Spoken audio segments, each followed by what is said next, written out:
Beauté Otep, Amos Jambo à vous tous, mes très chers frères, mes très chères sœurs, j'espère que vous allez bien.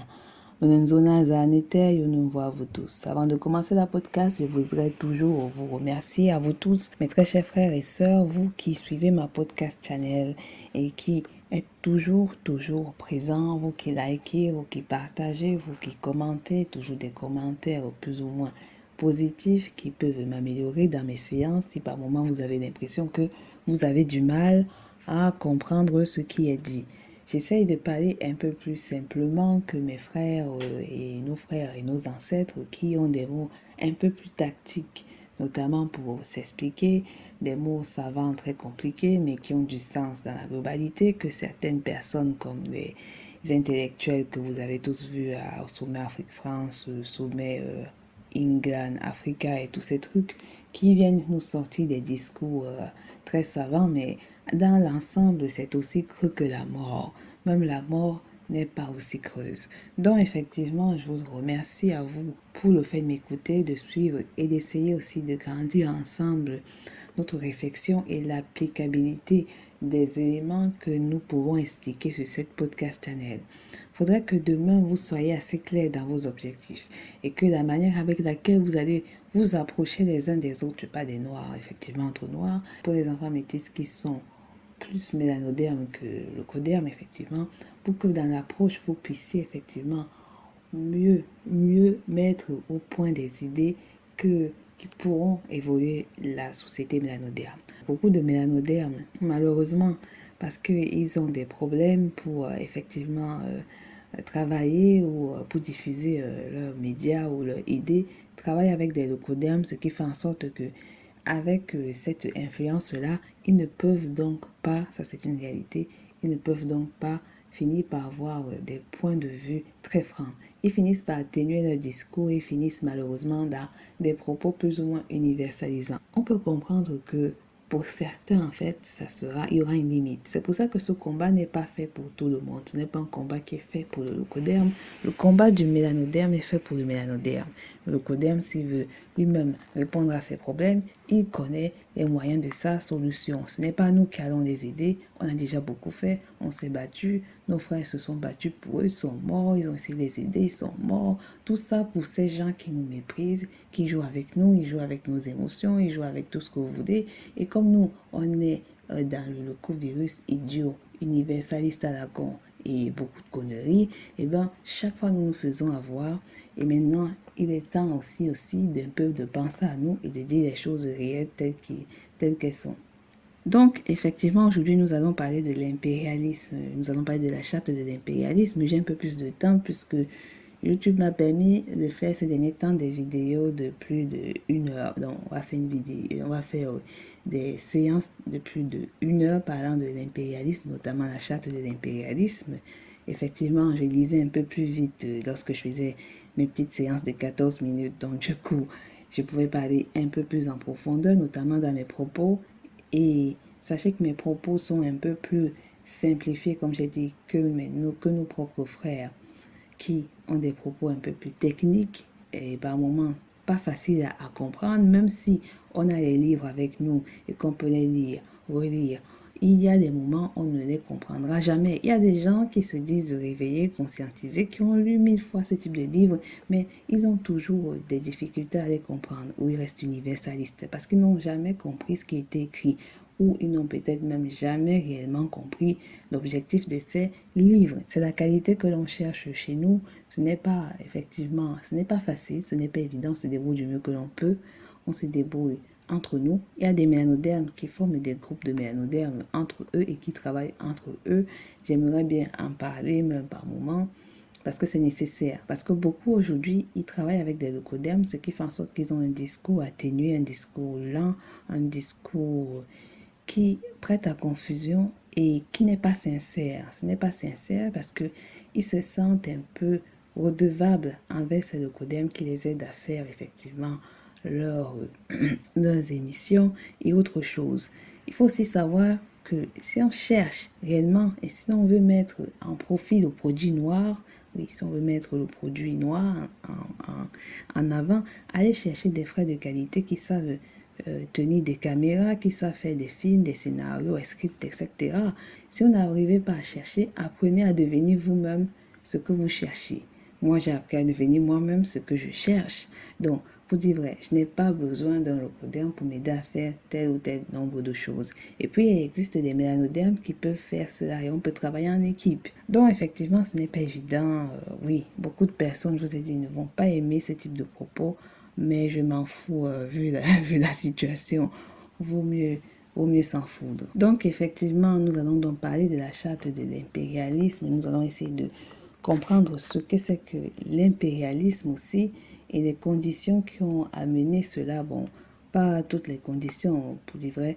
Je vais juste prendre la définition. On va citer les articles de cette charte et après nous allons en tirer nos conclusions sur des phénomènes un peu plus récents, un peu plus actuels et effectivement, derrière cela, comme j'ai dit, nous devons trouver un moyen de nous autodéterminer. C'est que nous sommes dans une guerre d'extermination du peuple noir, qu'il faut d'abord recoloniser. Donc, dans la recolonisation, il faut détruire sa culture en entier. Et donc, détruire sa culture recréera des bons zombies, des zombies comme les Ouattara. C'est même plus un zombie. Ouattara n'est même plus un zombie. Qu'est-ce que je pourrais même dire? Son cas, c'est limite... c'est vraiment difficile. Son cas est extraordinaire. Bazoum, Macky Sall, Kaboré le fuyard. Oui, c'est un fuyard, il a peur.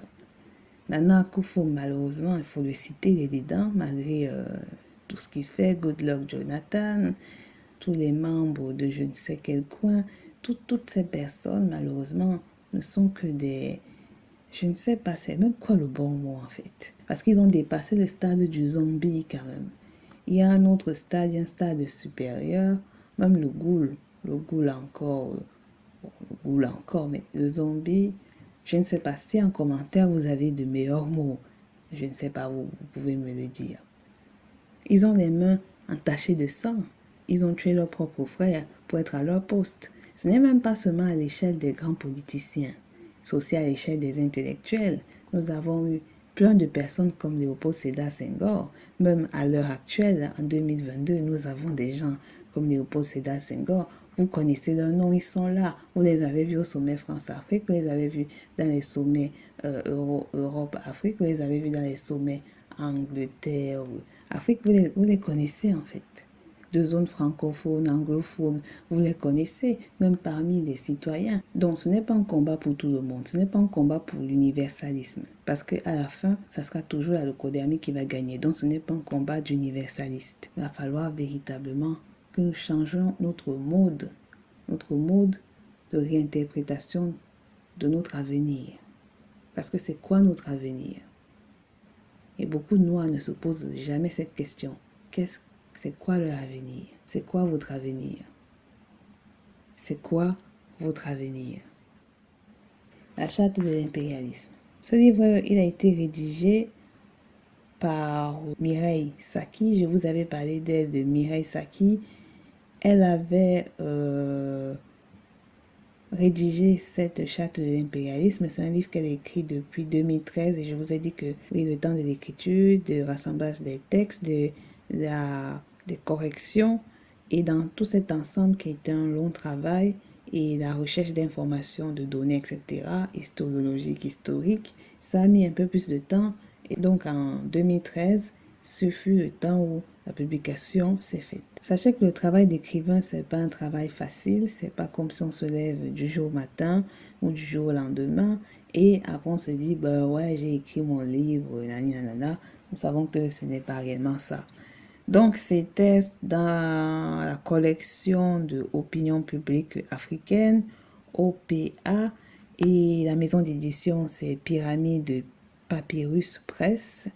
Les livres coûtaient 10 euros à l'époque. Je ne sais pas si ça coûte encore 10 euros. Il faut comprendre que c'est pas cher. C'est pas aussi cher que vos McDo, que vos Zara, que vos trucs, que vos Castel Bière, que vos 33 Sport et vos Heineken bizarres. C'est pas aussi cher. Donc, pour ceux qui ont l'argent, allez l'acheter. Mais effectivement, si vous aimez la bière et les cigarettes, ça sera compliqué. Il faut quand même se dire la vérité. Donc, ça c'est un magnifique travail de notre maman noire. Donc, savez-vous pourquoi l'élite africaine, les richesses africaines et les chefs d'État d'Afrique sont-ils au service de l'Occident? Savez-vous pourquoi l'apartheid, la colonisation, le néocolonialisme, voire la France-Afrique ont-ils existé et existent encore? Vous vous demandez pourquoi l'Africain est pauvre alors que son continent regorge de tant de richesses? Vous vous êtes une fois demandé pourquoi le continent noir ne connaît que des despotes qui dilapident sans état d'âme les derniers publics qui déposent ensuite en Occident? Savez-vous pourquoi les nationalistes africains Lumumba, Sankara, Eduardo Mondlane ou Amilcar Cabral ont-ils été assassinés? Savez-vous pourquoi les peuples d'Afrique sont-ils bâillonnés ou pourquoi les démocrates occidentaux cautionnent-ils la dictature et étalent le tapis rouge pour accueillir en pompe les potentats qui nous gouvernent? Moi, la question, c'est plutôt... Vous avez constaté que nos chefs d'État, nos marionnettes, pantins, tout ce que vous voulez, sont tous des démocrates. On va pas se mentir, ils ont été tous démocratiquement élus. Donc, la question c'est quoi? Qu'est-ce que c'est que la démocratie à la limite? Puisque eux tous, qu'on appelle dictateurs, ont été tous démocratiquement élus. Et c'est de la démocratie, effectivement, d'où sortent ces dictateurs. Donc, pour dire vrai, qu'est-ce que c'est que la démocratie? C'est vrai, c'est une question. Moi, si je vous la pose, c'est pas parce que je vous la pose pour vous la poser. Puisque c'est la démocratie qui crée les dictateurs. C'est pas la dictature qui a créé les dictateurs. C'est dans la démocratie que ces dictateurs sont sortis. Puisque, soi-disant, ils ont eu le vote normal du peuple, etc. Et donc, plus tard, sont devenus des gens qui font tout ce qu'on connaît là aujourd'hui, effectivement mandatés par l'Occident, avec sa bénédiction officielle. Donc, clairement, non, mais clairement, soyons sérieux quand même. Soyons sérieux. Qu'est-ce que c'est que la démocratie? Les gens nous parlent de démocratie, de démocrates, d'élections des peuples, des droits des peuples. Dites-moi, qu'est-ce que c'est que la démocratie? Puisque nos pantins, chefs d'État, pantins, effectivement, ont tous fait des élections démocratiques. La réponse, je vous envoie sur ma séance de cavalerie. Si je le dis, je ne le dis pas pour le dire. Je le dis parce que cette séance, elle est importante. Vous ne voulez pas l'écouter, je ne sais pas pourquoi. Cette séance explique la démocratie et aussi la séance du protocole de Toronto explique la démocratie. Elle n'est pas là pour vous, en fait, cette démocratie. Et si l'Occident insiste à chaque fois que l'on fasse des élections démocratiques, c'est parce que ce n'est pas une élection démocratique. Et puis, je vous ai dit, pour dire vrai, ils n'ont pas besoin de vos votes. Je vous ai déjà dit, ils n'ont pas besoin de vos votes. Quand vous battez, vous mettez les noms de je ne sais pas qui que vous battez élire. C'est pas... En fait, vos votes ne comptent pas. C'est juste pour que, on fasse croire que quelque chose se passe, que le peuple décide. Mais vous ne décidez de rien. Avant vos élections, il y a déjà des élections qui se sont posées dans leur secte à eux, etc. Et donc, du coup, pour dire vrai, ils ont déjà décidé de qui sera le chef. Vous, dans votre tête, effectivement, vous croyez que vous avez voté pour... voilà. Mais en fait, ces personnes, ils avaient déjà tout décidé, en fait. Vous ne subissez que les résultats d'un système qui aime toujours tout contrôler en avance. Vous savez, l'Occident aime le contrôle. Plus il contrôle, mieux c'est. Moins il contrôle, ce n'est pas bon. C'est un système qui fonctionne par contrôle. Et vous savez tous pourquoi ils aiment le contrôle. Parce qu'ils ont peur. Ils contrôlent parce qu'ils ont peur. C'est la peur qui les amène à contrôler. C'est la peur. Quand on n'a pas peur, on ne contrôle personne. Lorsqu'on n'a pas peur, on ne contrôle personne. Plus on a peur, plus on contrôle. Plus on a peur, plus on contrôle. C'est pour ça que pour il est très important de regarder ce qui se passe en Afrique ou dans les pays des Noirs, dans les Antilles. Partout où il y a des Noirs, il faut qu'ils observent C'est même pas qu'il faut qu'ils observent. Il faut qu'ils donnent leurs ordres. Parce que si ça les échappe, ils mourront en fait. Ils ont besoin de maintenir ce contrôle. Le contrôle là, il est super important. S'il faut corrompre les âmes, ils vont le faire, mes frères. Ils vont le faire, mes sœurs. Ils vont le faire. S'il faut devenir métisseurs, les locodèmes vont le faire. Vous croyez qu'ils vont pas le faire? Ils vont le faire. Si dans leur mission, ils sont obligés de charmer des petites filles, des petits garçons, ils vont le faire. Ils vont le faire en fait.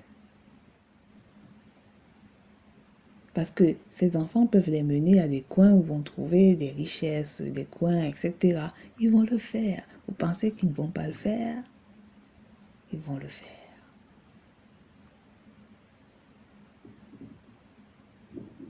S'il faut tous les soirs sauter des mélanodermes, bien qu'ils n'aient pas envie et qu'ils trouvent qu'ils puent. Vous savez, ils aiment dire que les noirs puent. Hein? Ils vont le faire, mes frères. Ça fait partie des techniques anthropologiques et ethnologiques. Effectivement, c'est vrai qu'à chaque fois, j'oublie de vous faire ce podcast, des méthodes anthropologiques, d'observation participante en fait. Ils vont le faire, mes frères. Ce n'est pas une pratique qu'ils n'ont jamais fait. Je vous ai dit que le cousin de Darwin, Francis Galton, il est parti. Il est parti sur Kamakachupa et derrière son observation participante, il en est résulté qu'il a créé l'eugénisme. Vous pensez que c'est un truc nouveau? Les Hyksos, ils n'étaient pas juste là pour faire leur petit berger, les bergers en fait. Mais ils étaient aussi là pour un but. Puisque à leur venue, la lèpre est venue.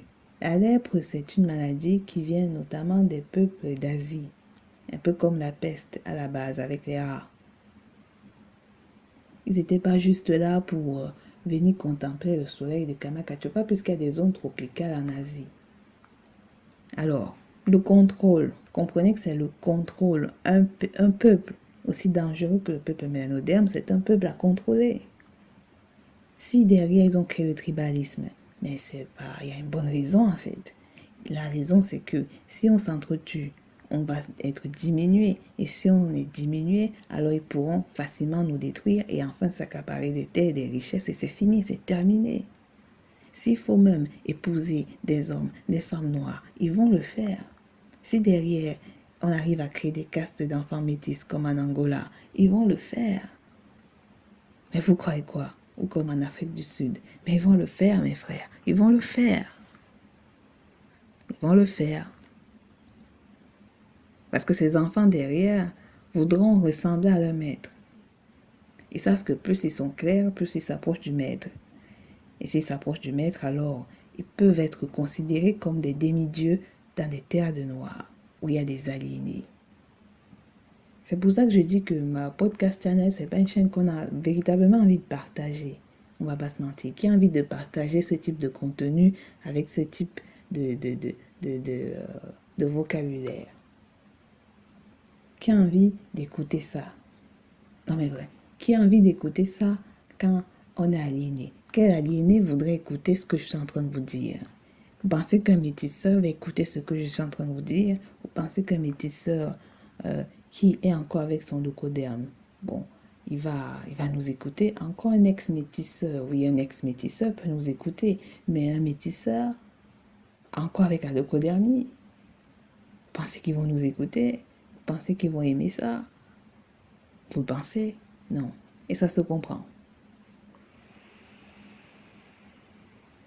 Donc le contrôle est nécessaire. Le contrôle, c'est la chose par laquelle ils sont obligés en fait de passer pour effectivement maintenir l'Afrique et les peuples noirs dans la pagaille. Sans cela, ils ne pourraient pas établir leur système. Puisque leur système, je le dis à chaque fois, le système, il est mortifère. Le système, c'est pas pour que demain, vous riez avec eux. Demain, ils veulent vous maîtriser. Et c'est ce qu'ils ont toujours fait effectivement. Chaque fois que vous partez dans leur pays, pourquoi vous êtes toujours mal représentés, sous-représentés? Vous êtes appelés les minorités visibles. Vous êtes appelés les hommes de couleur, les femmes de couleur. Eux, c'est quoi? comme on aime dire, les gens aiment dire, les sans couleurs. Donc vous aimez vivre avec des sans couleurs, des personnes qui peut-être sont même invisibles à la limite. Mais c'est la vérité. Quand les locodèmes disent que vous êtes des personnes de couleur, eux, ils sont quoi? Des sans couleurs? Donc, si un locodème vous dit que, bon, on peut comprendre que vous êtes des personnes de couleur, ben, dites-leur, ben, sans couleur, comment tu vas? Vous allez voir sa réaction du tout au coup, en fait. Et vous allez vous étonner que, mais ben, c'est toi qui avais dit sans couleur, personne de couleur, donc t'es sans couleur. Et ce type de propos peut énerver, ça peut fâcher. C'est comme lorsqu'il dit que tu es de quelle ethnie. Ben, dites-lui aussi que monsieur, vous êtes de quelle ethnie. Vous allez aussi voir la réaction, en fait.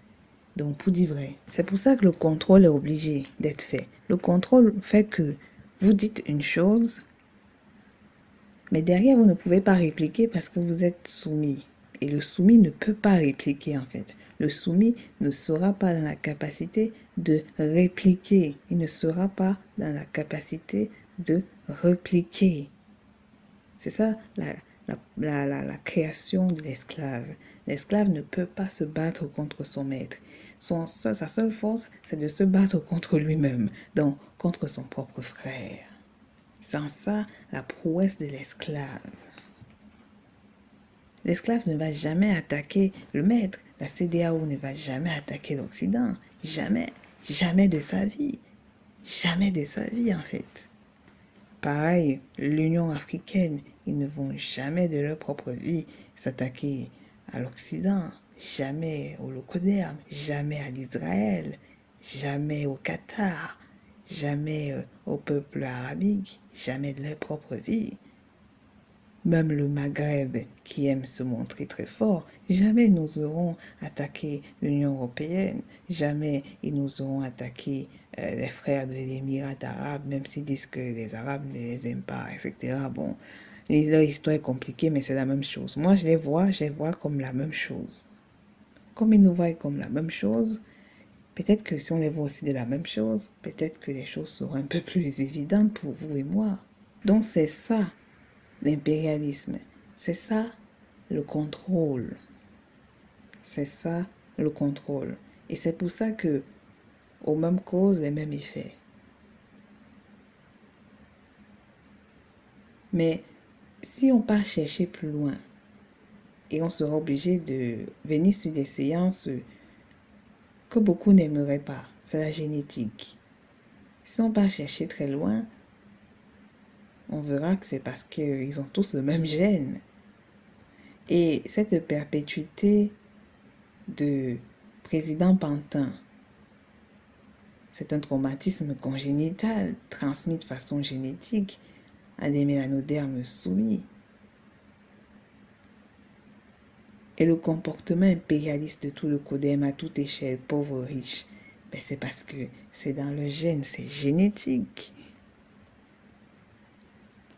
On viendra sur cela lorsqu'on parlera de ce que vous aimez vulgairement appeler la suprématie blanche, la white supremacy ou la suprématie leucodermique. Moi, j'aime dire que moi, j'appelle en d'autres termes le système de la pauvreté, la poverty system.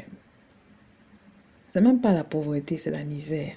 Oui, c'est la misère parce que, je vous ai dit, la misère, c'est le stade qui est encore plus bas que la pauvreté. C'est le stade vraiment le plus terrible. Quand vous êtes misérable, vous êtes plus bas qu'un pauvre. Un pauvre encore peut faire quelque chose. Mais le misérable, il n'a plus rien. Il n'a que le suicide à la limite. Pour dire vrai, c'est aussi une solution pour eux. Mais même dans la misère, on ne se suicide pas. Ce qui énerve la leucodermie. Qu'est-ce qu'ils vont en faire? Ils sont obligés maintenant de créer le White Savior. Parce que le White Savior, c'est la lumière du monde pour le moment. Pour dire vrai, beaucoup aimeraient bien que ça continue. À toutes ces questions, la franco-ivoirienne Mireille Saki a trouvé la réponse au musée royal de l'Afrique centrale à Tervuren en Belgique. Paraît-il qu'elle a découvert un document qui a été édité longtemps et qui a été gardé secret, qui s'appelle la charte de l'impérialisme. Dans ce protocole de 28 articles se trouve le plan macabre qui maintient l'Africain dans la misère et qui soumet l'Afrique dans la servitude, parce que l'Africain doit servir le maître. Il ne doit pas servir lui-même. Il doit servir le maître. On revient dans les propos de Willie Lynch. Qu'il existe ou pas, on revient dans ce type de texte. On y revient, on revient dans le contrôle. On revient dans le contrôle mental. L'histoire de l'Afrique du Noir, c'est une histoire de contrôle mental, en fait. C'est tout. C'est une histoire philosophique, c'est une histoire d'illusion et c'est une histoire du maintien de l'illusion. C'est un maintien total qui s'est avéré au fur et à mesure très important. Les Noirs sont devenus matérialistes. Les hommes noirs, les femmes noires partent avec des leucodèmes parce que c'est l'homme des voyages. C'est l'homme des voyages, c'est l'homme de l'exotisme, c'est lui qui les amène dans des coins. Il peut les acheter tout, il gère les foyers, il s'occupe des enfants. C'est l'homme moderne, c'est l'homme moderne. Il répond à la tâche de ce que devrait être un véritable homme, l'homme leucodéame. Et pour eux, le rêve idéal, l'enfant métis, cet enfant sublime, dont nous en parlerons dans les propos de Kalergi, mais je vous ai dit, on va d'abord faire quelques lectures de textes de Kalergi avant de venir à la partie du métissage. Parce que pour eux, effectivement, les peuples mélanodermes, ce sont des peuplades soumises. Vous savez, le mot peuplade, ça veut dire un peuple de bas que terre. Donc, c'est cette charte qui a été élaborée à Washington. D'abord, la charte de l'impérialisme pendant la traite négrière. Ensuite, discrètement négociée, paraît-il, dans la discrétion après. Personnellement, on peut le dire haut et fort, qu'est-ce qu'un noir va faire? Il va essayer de faire en sorte que la conférence ne se passe pas. Nous sommes en 1885. Il va empêcher quoi? Personne ne veut l'aider. Il est encore esclave, même jusqu'à aujourd'hui. Qu'est-ce qu'il va faire? Rien. Donc, discrètement négocier, ça j'en doute. Par rapport à qui, ça j'en doute. On n'était pas les seuls non plus, mais effectivement, comme on se concentre que sur Kamakachopa, c'est un peu normal. L'Asie aussi a été découpée. Les terres du milieu qu'on appelle, la Chine qui s'appelait avant les terres du milieu, également ont été découpées. Vous l'observez avec les problèmes frontaliers, même en Russie, mais la Russie a fait partie de cette conférence, mais paraît-il qu'elle n'a pas joué un immense rôle en plus, pour certaines raisons, et vous le voyez aujourd'hui, ces guerres tribalistes leucodermiques caucasiennes entre eux continuent, même à l'échelle internationale avec la Chine, dont le leucodermique arabe, œil bridé leucoderme et caucasienne continue. Aujourd'hui encore, ce ne sont pas des choses qui vont s'arrêter. Donc, a été discrètement négociée à la conférence de Berlin en 1885, pendant que les puissances occidentales se partageaient l'Afrique, et renégociée secrètement à Yalta, au moment du partage du monde en deux blocs après la deuxième guerre fratricide tribaliste, le Coderme, qu'on appelle la guerre mondiale. Pourtant, c'est pas le monde qui était mêlé dedans et personne ne savait que les leucodermes, dans leur chambre parlementaire européenne, se faisaient la guerre.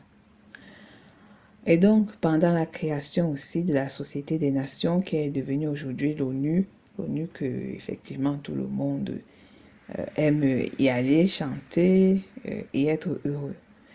Nous allons essayer d'abord de savoir ce que c'est que la conférence de Yalta. Donc, la conférence de Yalta est une réunion des principaux responsables de l'Union soviétique, de Joseph Staline, qui est né le 18 décembre 1878 et il est mort le 5 mars 1953 à Moscou. C'est un révolutionnaire bolchevique et homme d'État soviétique d'origine géorgienne, la Géorgie, pour ceux qui connaissent ce pays, parce que je sais qu'il y a des pays qu'on ne connaît même pas en Europe, si ça se revendique européen, donc on ne sait même pas, voilà. Il dirige l'Union des républiques soviétiques, socialistes et soviétiques, l'URSS, excusez-moi, et jusqu'à sa mort, effectivement. Et effectivement, l'Union soviétique, pour ceux qui ne savent pas trop ce que c'est une abréviation. C'est un État fédéral transcontinental, c'est le lien entre l'Europe, les terres caucasiennes et les terres hybridées de Coderme. C'est la zone de transition, même si on dit que c'est la Turquie qui fait le lien entre, notamment depuis Constantinople, qui fait le lien entre les terres caucasiennes et les terres arabes hybridées de Coderme. Mais bon, la Russie étant grande, elle fait autant le lien que la Turquie, mais bon, comme vous voulez. Donc, cette fédération, la fédération de l'Union soviétique, a existé de sa proclamation le 30 septembre 1922 à sa dissolution le 25, excusez-moi, le 25 décembre 1991. Donc, pour ceux qui aiment souvent fêter Noël, à Noël aussi, le 25 décembre, c'est l'anniversaire de la dissolution de la fin de l'URSS en 1991. Donc, c'est devenu la Fédération de Russie. Après, c'est l'État continuateur de l'Union soviétique. Bon, aujourd'hui, il n'y a plus rien à cause des guerres fratricides locodermiques. Ça, c'est la guerre. Et donc, vous voyez, avec tous ces problèmes des locodermes, ils arrivent toujours à vouloir nous détruire. Donc, je répète quand même, la conférence de Yalta est une réunion des principaux responsables de l'Union soviétique, de son côté par Staline, du Royaume-Uni par Winston Churchill, un bon criminel. Pour ceux qui ne savent pas qui est Churchill, il est né le 30 novembre 1874 à Woodstock, en Angleterre, et il est mort le 24 janvier en 1965, donc hier à London. C'était un homme d'État, écrivain britannique, membre du Parti conservateur. Malgré un intermède au Parti libéral, il est le premier ministre du Royaume-Uni de mai 1940 à juillet 1945, donc fin de la guerre. C'est un immense criminel, il a joué un immense rôle, effectivement aussi, durant la colonisation. Et effectivement, il faut retenir les noms de ces criminels lorsqu'on va les présenter devant nos ancêtres. Aux États-Unis, nous avons Frank Delano Roosevelt, un autre criminel vraiment comme dans la lignée des criminels. On n'attend rien, effectivement, des Amériques. Donc, il est né le 30 janvier 1882 à Hyde Park et il est mort le 12 avril 1945 à Warm Springs. C'était un homme d'État américain et le 32e président des États-Unis du sang et de la mort en fonction de 1933 à sa mort en 1945. C'est étrange, tous ils ont un lien avec la fin de la guerre. J'ai l'impression que c'est par moments comme une sorte de pacte. Bon, à part Staline, les autres, il y a comme une sorte de pacte lié au début et à la fin des guerres fratricides caucasiennes. C'est quand même assez étrange. Elle s'est tenue du 4 au 11 février 1945, c'est véritablement à se questionner, et donc dans le palais de Livadia. Le palais de Livadia, ou de Livadi en français, c'est un ancien lieu de villégiature estivale des derniers souverains de Russie, en particulier du dernier empereur de Russie, Nicolas II et de sa famille. Et donc, c'est situé dans les environs de la station balnéaire de Yalta en Crimée. Bon, Crimée, vous savez tous, c'est une zone frontalière qui a beaucoup de litiges et de problèmes encore aujourd'hui. L'Ukraine, la Russie, l'Ukraine, effectivement, ces combats sont instrumentalisés par l'ONU. Je ne vais pas m'attarder sur les conflits locodermes. C'est pour vous dire que, vous savez, les locodermes aiment se mêler des problèmes des mélanodermes parce qu'ils n'arrivent pas à résoudre leurs propres problèmes. Ça, c'est une réalité. C'est pour ça que moi, je préfère que les locodermes, au lieu de parler de nous, parlent d'eux. Eux, ils ont beaucoup de problèmes. Je vous le dis, ces gens, ils ont beaucoup de problèmes. Déjà, à l'échelle familiale. à l'échelle amicale, à l'échelle fraternelle, à l'échelle de l'école, entre leucodermes. Je ne parle pas des petits mélanodermes qui se perdent et qui veulent être amis. Je parle à leur propre échelle, ils ont un problème. Au point de vue international, l'échelle européenne, ils ont un problème. D'un point de vue occidental, d'un point de vue avec maintenant les œils bridés leucodermes, d'un point de vue avec les Arabes.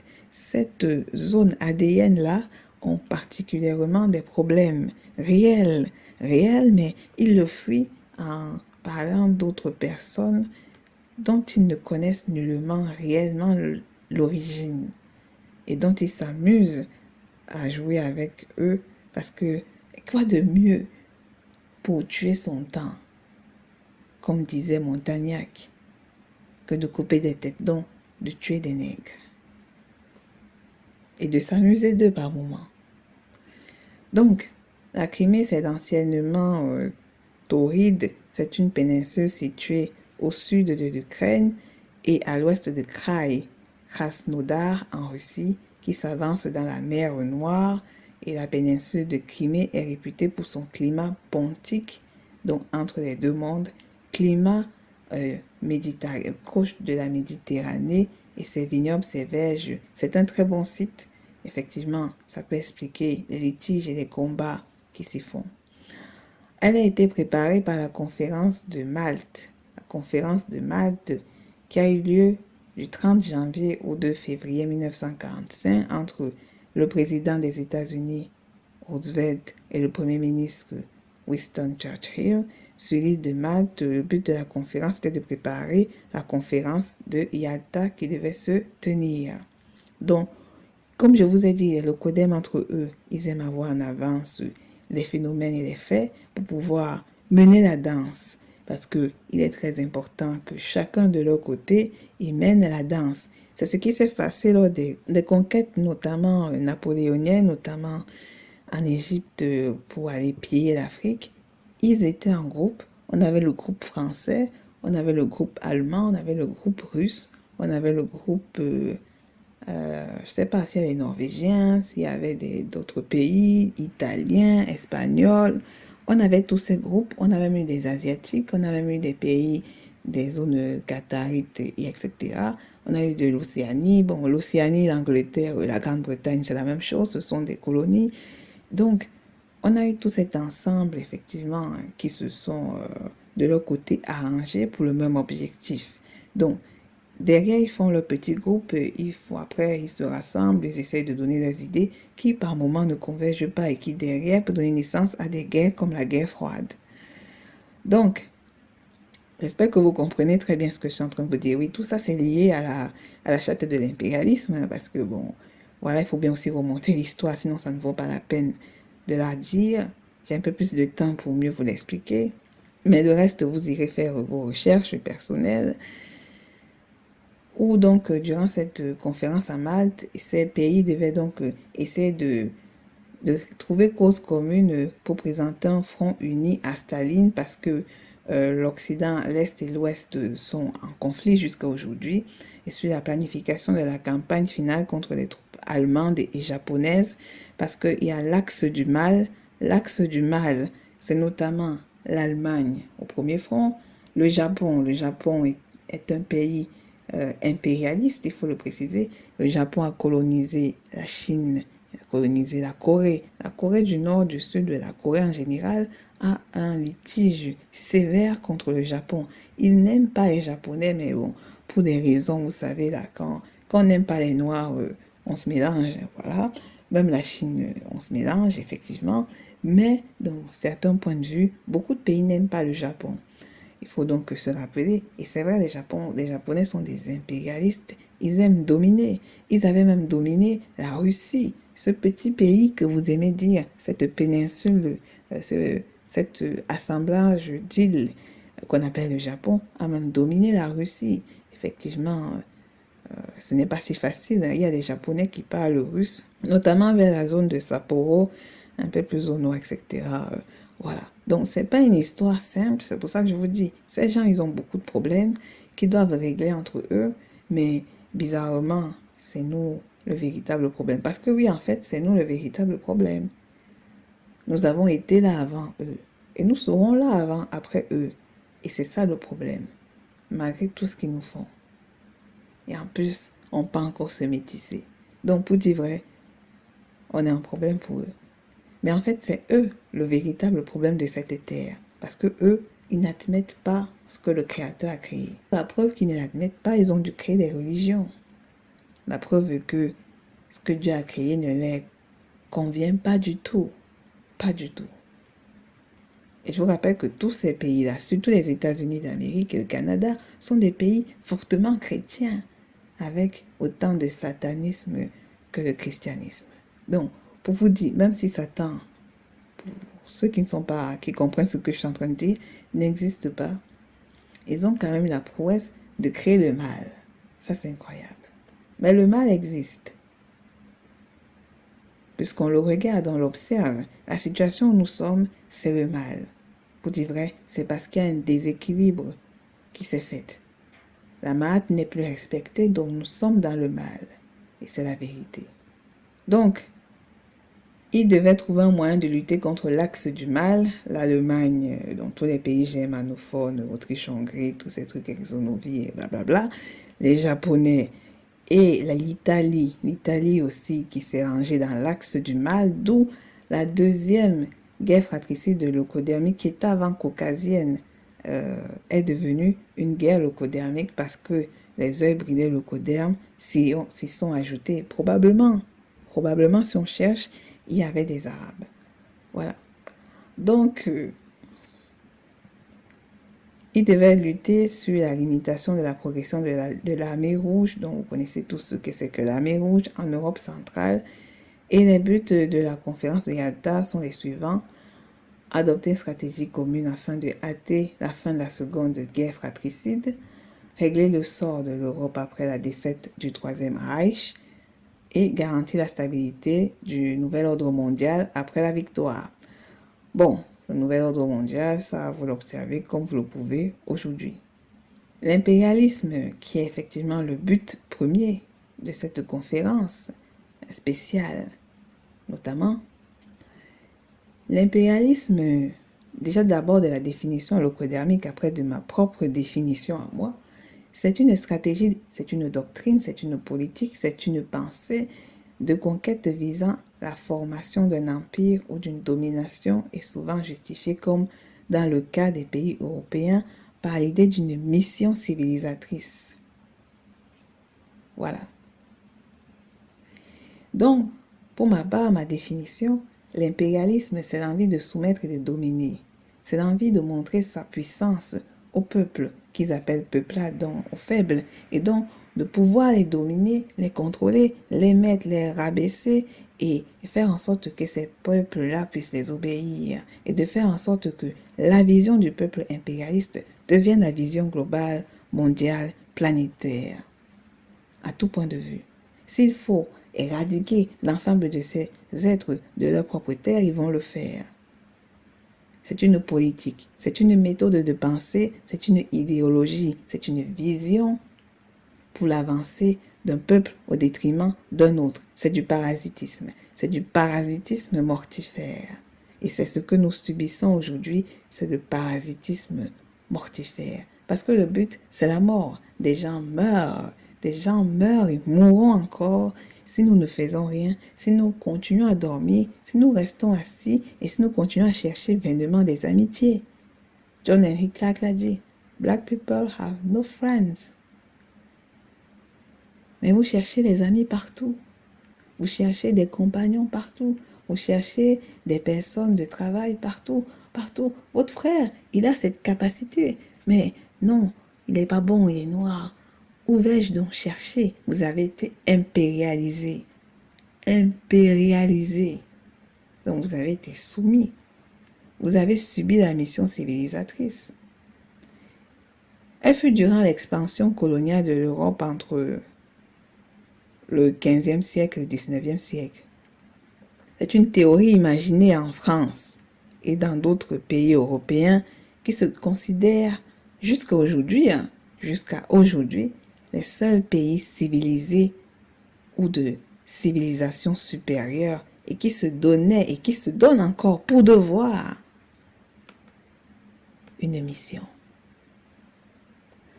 Pour ceux qui ont suivi ma podcast sur Kalergi, que je vous invite véritablement à revoir, vous saurez que, même Kalergi le dit, l'Europe s'est dotée d'une mission, de reprendre à la terre ce qui lui est de droit. L'Europe a une guerre, la guerre contre l'hiver. L'Europe n'a jamais oublié, bon, pas l'Europe, les Caucasiens. Les Caucasiens, puisqu'on parle de l'Europe ici, elle n'a jamais oublié le contexte climatique qui l'a fait naître. La glace. Le fait de vivre dans la glace. Et ils ont une rage contre ce climat qui les a fait naître. Ils ont une rage envers le Créateur pour avoir fait en sorte qu'ils naissent dans de telles conditions. Et d'avoir donné aux autres des terres riches. Et c'est pour ça que, comme Aimé Césaire l'a dit, le monstre, pour justifier son œuvre, a dû voir en l'autre la bête. C'est-à-dire, la bête, ne pouvant pas supporter son reflet, a dû voir en autrui la bête pour justifier ses crimes, pour justifier ce qu'il va aller faire, pour justifier ses meurtres. Et donc, effectivement, c'est ce que l'Europe a fait. C'est ce que François Fanon appelle le mystifié, appelle le mystificateur mystifié. Le mystificateur, qui est l'Europe, le caucasien, le coderme, type le coderme caucasien, a vu au mélanoderme l'ennemi. Et pour se convaincre de ce qu'il va faire, il doit faire convaincre à l'autre qu'il est la bête. Et c'est pour ça que vous avez des noirs agenoués comme Achille Bembe, Claude Sia et Léopold Sédar Senghor. Bazoum, des noirs lambda en locodermie, des noirs lambda dans les terres de noirs, qui chaque fois qu'ils voient le locoderme, oh il est magnifique, oh il est incroyable. Le mystificateur a réussi à rendre le mystifié honteux de lui-même. Il a réussi, c'est une prouesse. C'est une psychologie inversée d'un niveau très fort, mais qui s'est fait à long terme. Magnéton nous avait précisé cela. Nos rois et nos reines aguerris nous avaient précisé sur les locodermes. Et nous n'avons pas voulu voir. Nous ne savons même plus lire les Médounétières. Et voilà, c'est une réalité. Donc, ils se sont donc dotés d'une mission civilisatrice qui doivent essayer d'apprendre aux autres peuples qu'ils appellent sauvages, limite. Ils ont vu le diable en nous, au peuple non européen à la limite, parce qu'on va devoir un peu élargir l'échelle, parce qu'on se rend compte que, bon, il y a aussi des peuples hybridés de codermes, mais vous saurez qu'il y a un problème. Ça, je vais mieux vous l'expliquer plus tard. Avec cette histoire des hybridés de codermes et des Arabes. On va revenir un peu plus tard. Parce que pour eux, nous ne sommes pas des croyants, nous ne sommes pas... Donc pour eux, on était des païens, des antéchristes, si vous préférez le mot. Nous étions des antéchristes, des chétanes, pour ceux qui sont dans la vision arabique. Nous étions donc des chétanes, qui voulait dire des sauvages, des barbares. Et ces mots sont les mots que nos ancêtres décrivaient lorsqu'ils voyaient les locodermes. Ixos, barbare, sauvage, mécréant, lépreux. Donc, ils ont renvoyé ces mots sur nous parce qu'ils avaient déjà réussi à nous embobiner l'esprit. C'est quand même magnifique ce travail psychologique. Bon, c'est comme ça, pour le moment, c'est comme ça. C'est dommage parce que c'est exactement ce que subit le Mali et la Centrafrique. La CEDEAO est manipulée, de toute façon ça fait leur affaire puisque ça les fera trop réfléchir, voilà, ils veulent pas être comme le Mali, voilà, donc du coup ils vont obéir au maître, c'est facile d'obéir au maître que de réfléchir par soi-même, c'est plus facile. C'est plus facile d'avoir confiance en quelqu'un qui peut facilement tout faire à notre place que nous-mêmes. C'est plus facile. Et par facilité, parce que nous sommes devenus des êtres faciles, alors nous allons faire des business avec les locodéens. Je préfère travailler avec des blancs parce que pour dire vrai, ils travaillent plus, ils bossent plus que les noirs, ils sont vraiment paresseux. Pour dire vrai. Non, pour dire vrai. C'est pas ce que vous dites, c'est ce que vous dites. C'est comme ça que vous pensez. J'aime m'être avec eux parce qu'ils sont plus, ils sont plus. Mais maintenant, vous travaillez avec eux. Ils vous minimisent. Ils préfèrent parler entre eux. Ils parlent mal de vous, de votre histoire, de votre peuple. J'aime pas travailler avec les Africains. Je vais aller travailler avec les Européens, avec les Chinois, machin. Ils vous tapent, ils vous méprisent. Et encore, vous êtes là. Parce que vous êtes zombies, vous êtes là. Vous êtes devenus des là, en fait. Donc, vous êtes là. Ils peuvent dire ce qu'ils veulent. Qu'est-ce que vous allez dire de plus? Si vous êtes parti les chercher, c'est parce qu'ils estiment que vous êtes plus compétent que les gens de leur propre pays, donc de votre propre pays. Donc, par conséquent, vous devenez des là. Et ils auront raison, parce que vous êtes parti les chercher. Donc, vous êtes des là. Est-ce que vous comprenez ce que je dis? Vous êtes devenus des là. Ils auront toujours un dessus sur vous. Même si vous êtes le patron, ils auront toujours un dessus sur vous. Parce que vous êtes des là et vous êtes parti les chercher. Vous êtes parti les chercher et ils auront de quoi dire. Après que vous aurez fini le contrat avec eux. Donc nous allons donc commencer nous allons commencer à citer les chartes de l'impérialisme. Il faut comprendre que l'impérialisme et le capitalisme sont des frères, ce sont des jumeaux. En fait, ce n'est même pas des jumeaux, ce sont les mêmes personnes, puisqu'ils ont eu le même objectif, ils ont la même finalité, c'est la destruction, c'est le protectionnisme de leur propre idéologie, de leur propre bien, des capitaux qu'ils vont recevoir suite à cela. Donc, que dire? La charte de l'impérialisme. Je vais un peu changer là maintenant de tonalité. Il faut que j'entre dans des voix très graves et très fortes pour que les gens puissent entendre et à la limite comprendre ce qui va être cité. Et pour ceux qui n'ont pas pu revoir mes séances de 14 minutes, là c'est un peu plus mieux. Voilà. Et je remercie l'abonné qui m'a dit de par moment reprendre certains de mes podcasts. C'est vrai qu'on n'est pas 1000 abonnés. Il m'a dit que si on arrive à 1000 abonnés, peut-être que je dois reprendre certaines séances que j'ai faites. Bon, malheureusement, on n'est pas à 1000 abonnés, on n'est pas beaucoup. Peu viennent, beaucoup partent, beaucoup viennent, beaucoup partent. Donc, ce n'est pas évident et je sais que beaucoup n'aiment pas partager ce type de séance. C'est pas une séance qu'on aimerait, comme je fais que dire. C'est vrai, quoi. Qui aimerait écouter ça avec sa famille, son père aliéné, sa mère aliénée, ses frères et sœurs aliénés, sa sœur métisseuse, son frère métisseur, son truc universaliste, truc chrétien, machin, musulmanière, juif, je sais plus quoi.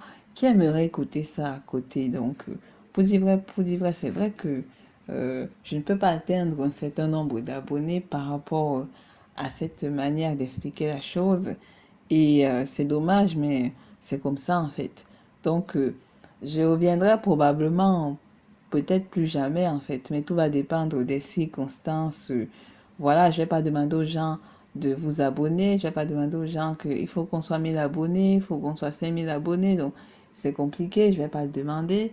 Donc, il est important que là, je revienne souvent sur les séances comme celle-ci, que je trouvais important de relier. Et donc, je vais commencer à parler un peu plus fort.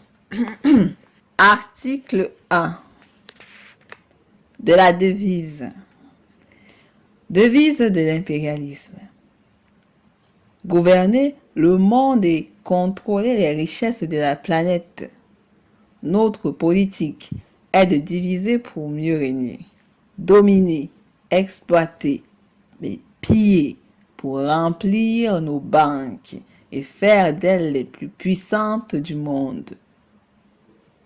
On peut relier cet article qui est la devise fataliste, oui, c'est fataliste, de cette charte avec celui du protocole de Toronto, on peut les relier et voir qu'en fait, il s'agit à peu près de la même devise, effectivement. Et ce n'est pas quelque chose qu'on a l'impression qui est imaginaire, qui n'existe pas, que l'on n'observe pas. C'est bel et bien réel. Et puis, je vous ai dit, pour le voir, allez vous-même sur Kamakachopa, vous verrez l'impérialisme. Vous la sentirez à la limite. Donc, vous la ressentez, vous la vivez, elle est là. Il y a des résistances, c'est vrai, mais pour dire vrai, c'est quelque chose qui existe et qui se sent. À un moment, leur présence n'est plus trop nécessaire.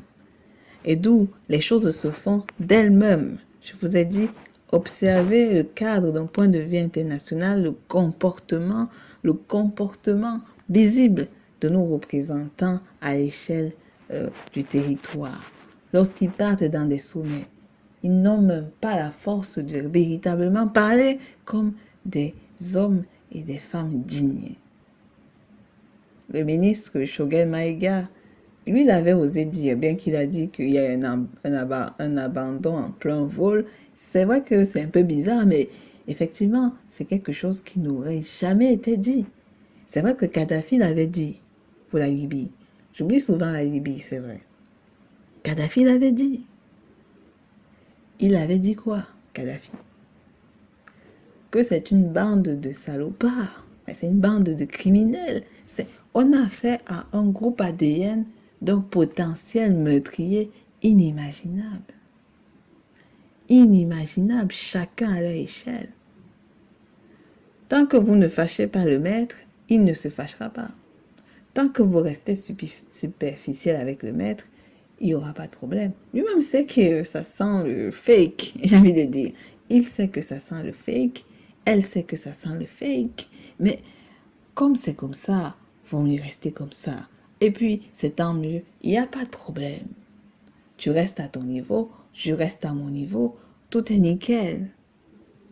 Le problème du Rwanda, avec ces deux peuples qui ont été volontairement divisés et à qui, effectivement, on a maintenu la division parce que c'est nécessaire, en fait. Donc, plus vous vous divisez, plus vous vous séparez, plus il y aura de guerres, plus il y aura de conflits, mieux c'est pour nous, mieux c'est pour notre business d'armement, de liquidation, de mort, de ONG, des ONG, j'ai envie de dire, mieux c'est pour les banques et les capitaux occidentaux. Il faut qu'il y ait du meurtre, il faut qu'il y ait du sang, il faut qu'il y ait la division, il faut qu'il y ait de la guerre, il faut qu'il y ait des viols, il faut qu'il y ait des pleurs, il faut qu'il y ait pas mal, comme Macron l'a dit, emmerder dans d'emmerde. Voilà. Plus il y a des emmerdes, mieux c'est. Excusez le vocabulaire. Mais c'est mieux. Diviser pour régner, telle est leur devise de vie. Régner. Régner sur la domination, régner sur les problèmes territoriaux, régner sur des problèmes de noir entre noirs.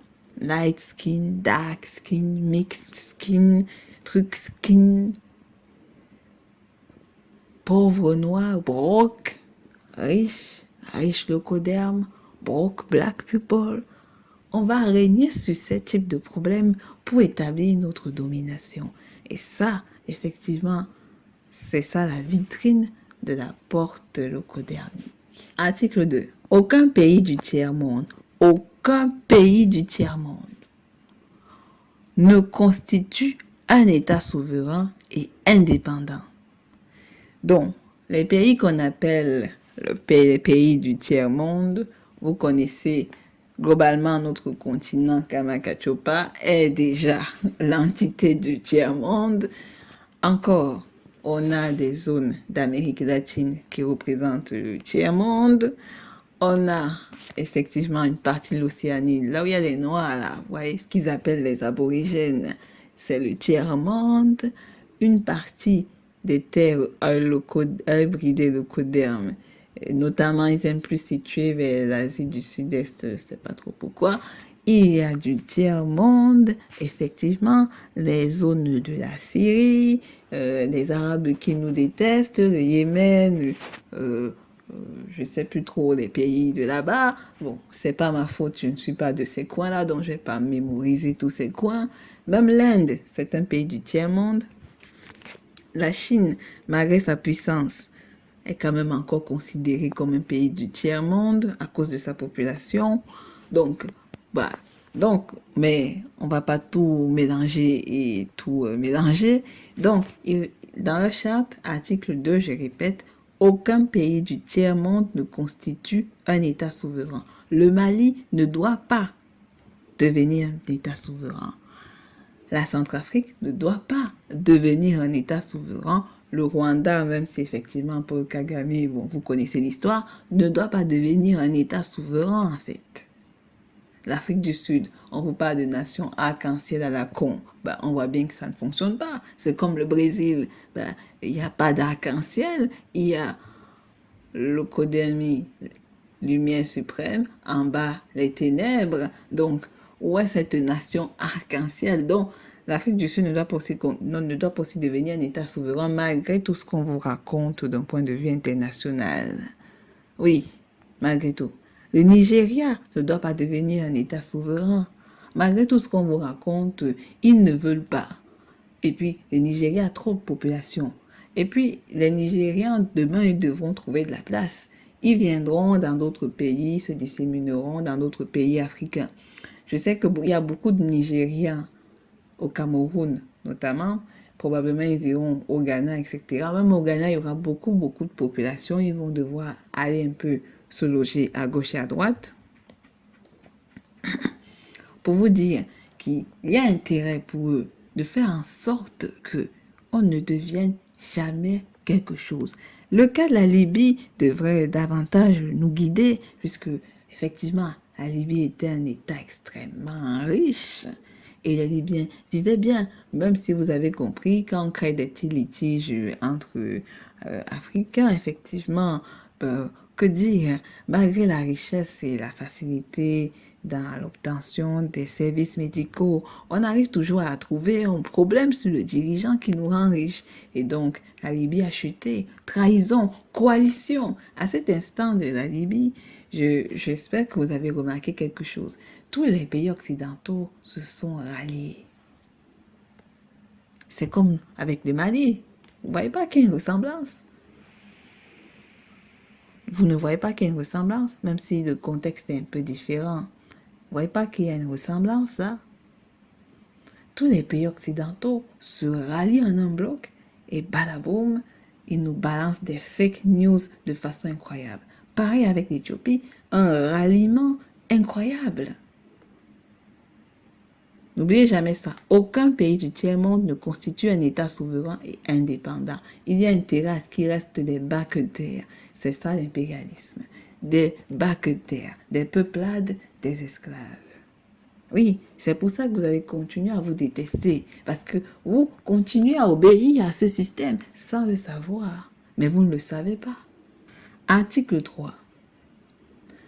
Tout pouvoir dans les pays du tiers-monde émane de nous, donc des peuples locodermiques, notamment caucasiens occidentaux, qui l'exerçons par la pression sur les dirigeants qui ne sont que nos marionnettes.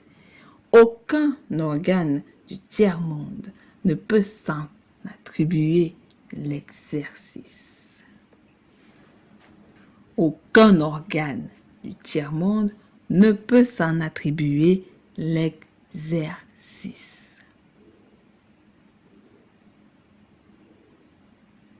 Toutes les décisions qui sont prises, notamment dans les sous-régions et les régions en Afrique ou dans les pays du tiers-monde en général, viennent effectivement de ces peuples occidentaux. Je vous ai dit, c'est la peur qui amène le contrôle. C'est la peur qui amène le contrôle. Ils ont peur, alors ils doivent contrôler. Puisque dans l'article 2, ils ne veulent qu'aucun pays du tiers-monde ne soit souverain. Pourquoi? Parce qu'ils perdront le contrôle.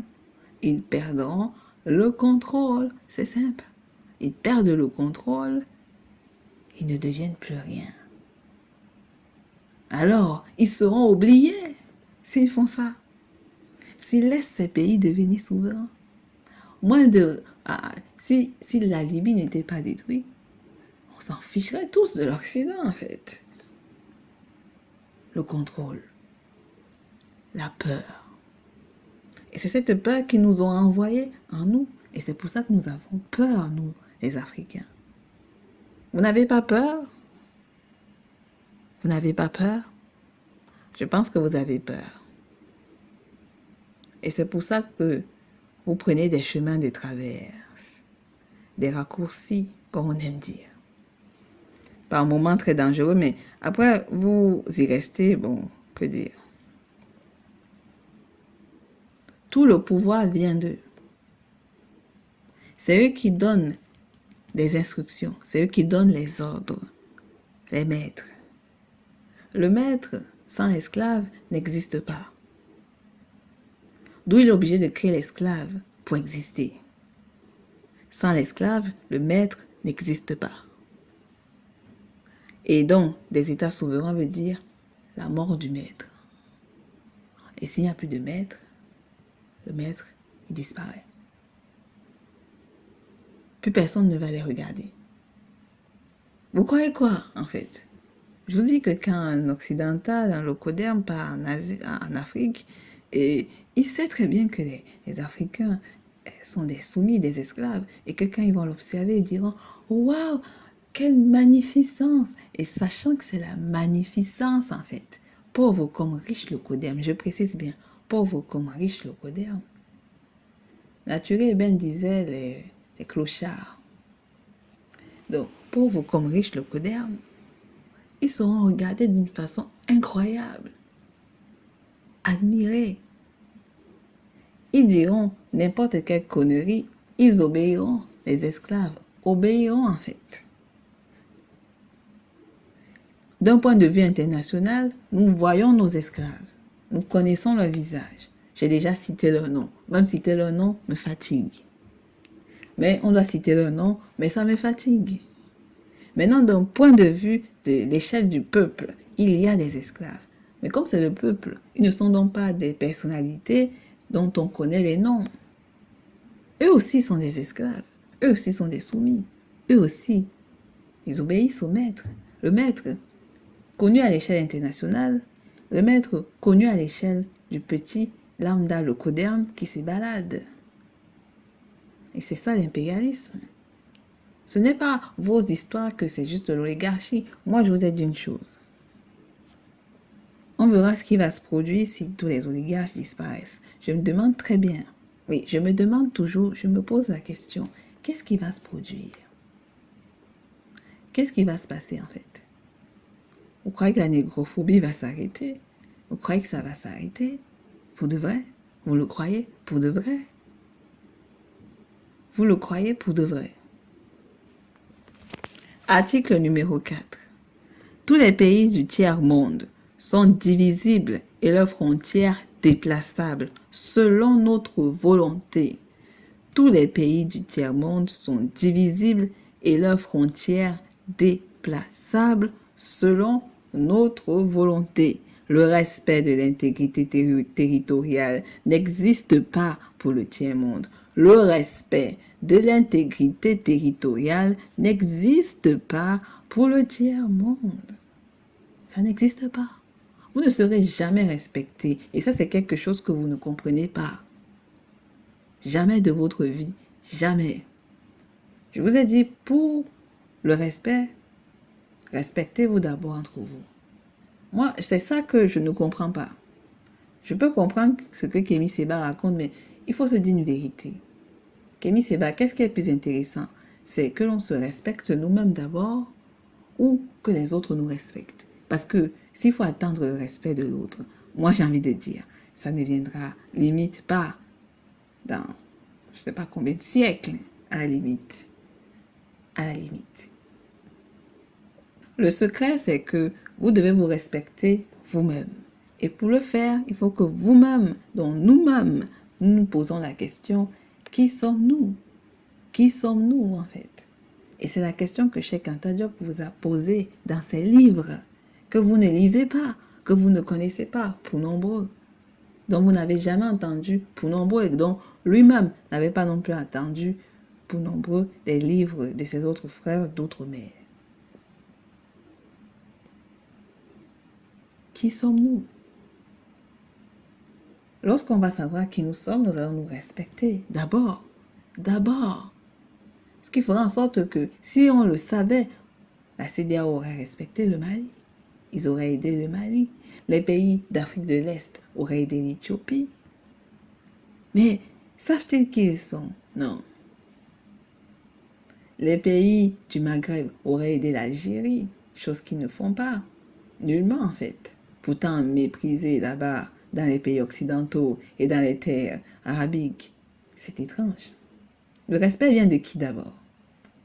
D'eux ou de vous? C'est de vous. C'est de nous. Le respect vient d'abord de soi-même. Déjà, il faut se respecter soi-même. Respecter son frère Mélanoderme, sa sœur Mélanoderme, ses enfants, etc.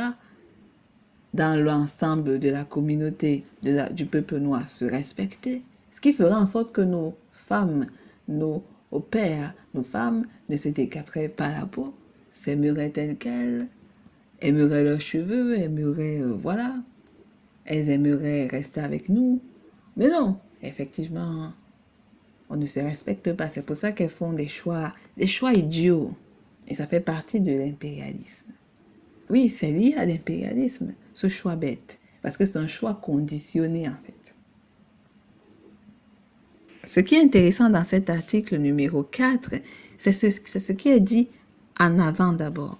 Tous les pays du tiers-monde sont divisibles et leurs frontières déplaçables selon notre volonté. Ça veut dire que, oui, c'est leur volonté, ils divisent, c'est vrai, ils ont réussi à créer Kidal, séparé du Mali, et ainsi de suite, à créer, je sais qu'il y a une Libye, la Libye est divisée, je sais qu'il y a une partie, un nouveau parti libyen et l'autre, etc. Je sais qu'il y a une division aussi, et je sais qu'il y a au Cameroun l'Ambazonie, et le reste, je sais qu'ils arrivent à diviser ces coins. La Palestine, qui n'est plus la Palestine, et qu'on regarde par rapport à l'Israël, qui se fait de plus en plus ronger, et effectivement d'autres dans les pays d'Amérique latine, bien qu'ils nous méprisent, etc. Bon, il y a des pays noirs en Amérique latine, c'est juste que, bon, voilà, il faut souvent, voilà. Donc, il y a des pays qui ont été subdivisés, découpés, redécoupés, entrecoupés. En Asie, bon, on vous épargne l'histoire, mais moi, je vais me concentrer sur l'Afrique, c'est pour que vous voyez la chose. Donc, redécoupage, découpage, redécoupage, ça fait partie du truc. Mais ce qui est intéressant, c'est ce qu'il dit là. Il dit qu'ils ont réussi à diviser les frontières. Et ils disent que nos frontières sont déplaçables. Donc, quand ils le veulent, ils les déplacent. Ça veut dire quoi en réalité, mes frères? Comprenez ce que ça veut dire. La réponse est là. Ça veut dire qu'en fait, nous aussi, nous pouvons redéplacer et redécouper, ou reconstruire et recoller ces terres comme on le veut en fait, puisque ce n'est pas fixe. Et quand on remonte à l'antériorité et l'historicité du peuple Kamitou, on voit très bien les liens qu'on a avec tel peuple. Peuple Téké, on voit qu'il est au Gabon, on voit qu'il est au Cameroun, on voit qu'il est au Congo. On arrive à relier cela. Donc ça veut dire qu'on peut redessiner les frontières, on peut même, comment dire, on peut rassembler, on peut les réunifier en fait, ces frontières, on peut les remettre ensemble en se rapprochant sur l'histoire de ces peuples qu'on appelle ethnie aujourd'hui, aux tribus en lien avec tribalisme. L'histoire, mes frères, la géographie, l'histoire, ça c'est la clé en fait. Ce n'est pas l'anthropologie, l'ethnographie, cette science, ces pseudo-sciences qui vous ont détruit, qui vont vous réconcilier. C'est l'histoire du peuple et l'ADN qui va vous réconcilier. Donc, c'est intéressant cet article, l'article numéro 4. Il faut vous en rappeler. Tous les pays du tiers-monde sont divisibles et leurs frontières déplaçables selon, certes, leur volonté, mais nous aussi, si nous devenons souverains, ce qu'ils ne veulent pas. alors nous pouvons refaire les frontières comme elles ont réellement été. Par famille, par royaume, pour certaines raisons. Article numéro 5. Tous les dictateurs doivent mettre leur fortune dans nos banques pour la sécurité de nos intérêts. Cette fortune servira de dons et crédits accordés par nous comme assistance et aide au développement et aux pays du tiers-monde. Donc, les dictateurs, mais en fait, ce sont des pantins et ils sont même pas dictateurs, ils dictatent quoi en fait? J'ai envie de dire, on va pas se mentir. Est-ce que ces dictateurs ont réellement un rôle? Non. Ils font quoi? Rien. Ils servent qui? Quelqu'un. Donc, sont-ils des dictateurs? Non, ils sont pas des dictateurs. Donc, on va déjà d'abord enlever ce mot qui, malheureusement, ne fonctionne pas parce que pour certaines raisons, et puis ils peuvent pas être des dictateurs puisqu'ils sont des démocrates. Ils ont été démocratiquement élus. Donc, ce ne sont pas des dictateurs. Et on va se rappeler effectivement de l'article numéro 3 qui dit que effectivement tout pouvoir dans les pays du tiers-monde émane de nous. Donc si les pouvoirs émanent d'eux, ça veut dire qu'il n'y a pas de dictateur, donc des marionnettes comme eux-mêmes le disent. Et si eux-mêmes disent que ce sont des marionnettes, voilà. Comment peut-on donc dire qu'il y a des dictateurs, sachant qu'ils ont été eux-mêmes démocratiquement élus et sachant que leur pouvoir vient d'ailleurs? Et donc, ils doivent obéir au programme et au planning qui vient d'ailleurs. Donc, si c'est le cas, la question c'est, sont-ils des dictateurs? Ah là, le Kodami, ils sont vraiment incroyables. Ils sont bêtes et incroyables. Donc, je répète cette phrase, tous les dictateurs doivent mettre leur fortune dans la banque des locodermes pour servir l'intérêt des locodermes. Donc, notre argent va aller dans les banques des locodermes pour enrichir les locodermes. Je vous ai parlé du système de la pauvreté. Et ça, c'est la pauvreté système. Pardon, de la misère. Ça, c'est le système du misérable. Vous savez, le misérable, c'est de Victor Hugo. Je n'ai jamais lu cette histoire. J'ai juste vu les films, les dessins animés. Bref, parce que lire les littératures françaises, à la limite, je finirais par dormir. Donc, effectivement, il faut se dire quand même les vérités. Donc, effectivement, ça, c'est le système de la misère. On méprise des gens, on les déteste du plus profond de leur ADN, mais on aime bien leur argent, en fait. C'est bizarre. Non, c'est quand même bizarre, non?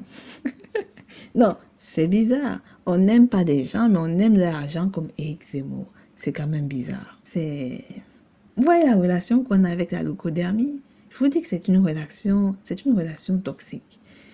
Macron, toujours l'emmerdeur, il dit que on vit une histoire d'amour, une histoire d'emmerde, une histoire toxique. Vous savez comment finissent les relations toxiques?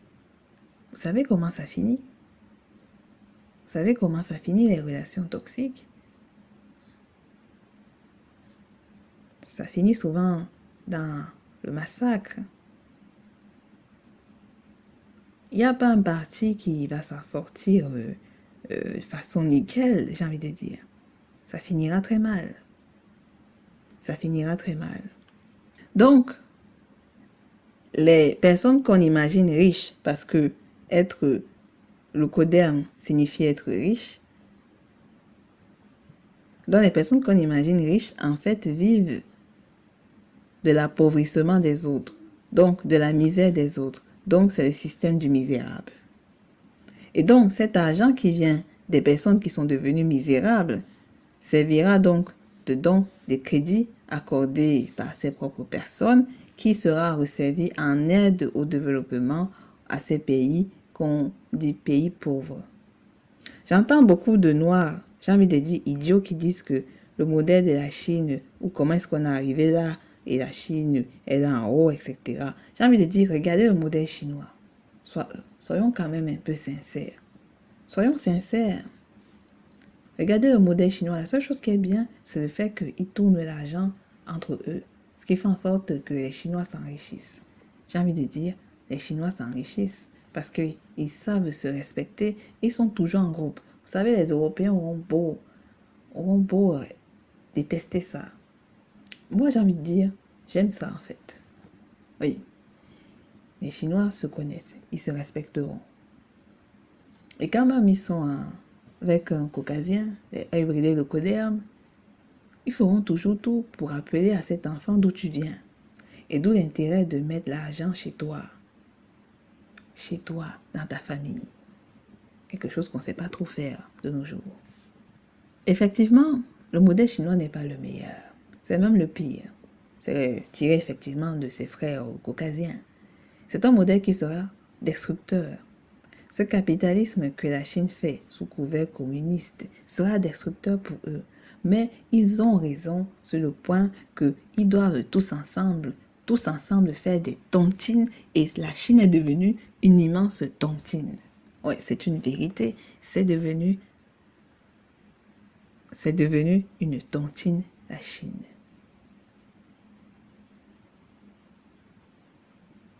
Qu'on le veuille ou pas, c'est une vérité. Quand ils se voient entre Chinois, ils se reconnaissent entre eux. Et donc, qu'est-ce qu'ils font entre eux? Ils essayent de voir comment collaborer. Ça peut plaire, ça peut ne pas plaire. Mais les traîtres en Chine sont très mal vus. C'est comme en Corée du Nord. La traîtrise, c'est passible de peine de mort. C'est vrai, c'est passible de peine de mort. Vous allez trahir un pays qui s'est donné tant de mal pour que vous soyez encore en vie. Vous savez, mine de rien, tous les Coréens seraient morts. Dans ces histoires des guerres fratricides, d'abord caucasiennes, après le coup thermique par le Japon et durant la guerre froide. Tous les Vietnamiens seraient morts. S'ils n'avaient pas compris que l'intérêt, c'était eux-mêmes d'abord. Eux-mêmes, s'unir eux-mêmes, en eux-mêmes, pour eux-mêmes. S'ils ne le savaient pas, ils seraient tous morts. Les cadavres, plein de cadavres. C'est pour ça que je dis, les Grégor européens, c'est un immense serial killer. C'est un monstre du sang. L'ADN caucasien, comme les autres ADN le coder, mais potentiellement le caucasien, c'est un ADN du sang et de la mort. Du désespoir. Du désespoir.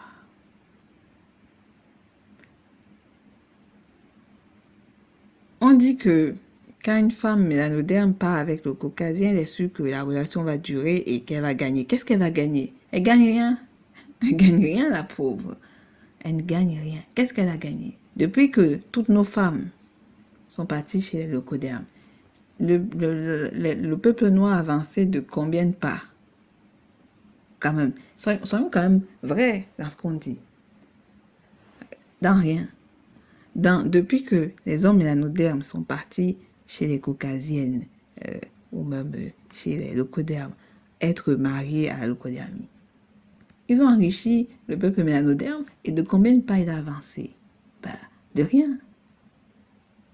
Je sais que vous aimez les exemples faciles, mais la vie, c'est pas une facilité, c'est pas une blague. Si vous voulez vous prostituer, il faut le dire. Lui ne perd rien, le leucoderme, en couple mixte ou pas. Il gagne même plus que vous pourrez l'imaginer. Qu'est-ce qu'il gagne? Il gagne beaucoup. Mais le noir, qu'est-ce qu'il gagne? Rien. Son peuple avancé, rien. Rien de rien. Et ça, c'est en quoi les Chinois ont raison, en fait. Ils seraient tous morts. Il s'est enrichi avec sa femme hybridée, le codéam. Chinois, chinoises, ensemble, ça égale l'argent. Ils ont tout fait pour faire fortune entre eux et sont devenus riches entre eux. Ils ont compris l'intérêt de s'unir entre eux et être toujours entre eux. Mais vous, on vous insulte partout. Partout. L'amour n'a pas de couleur. L'argent a une couleur. Et l'argent sait où il part. Mais vous ne savez pas. Donc, effectivement, nos pantins ont pour rôle d'envoyer l'argent aux pauvres pour enrichir les pauvres et créer l'image du pauvre riche, donc des pays occidentaux comme étant les meilleurs pays de la Terre. Et donc, cette fortune va nous être renvoyée en don pour nos hôpitaux, pour nos terres. Depuis qu'on a ces dons, effectivement, on se demande réellement qu'est-ce qui s'est donc passé, pourquoi on est toujours dans le même système de santé, pourquoi il y a beaucoup de corruption, pourquoi personne ne travaille. c'est quoi en fait? Ben, on se rend compte que cet argent ne sert à rien puisque de toute façon, en fait, il n'y a rien qui part. Excusez-moi de rire, c'est parce que c'est un peu cynique par moment. Si vous n'appréciez pas, je suis désolée. Ouais, même plus rire que ça. Donc, deuxième partie du régime politique.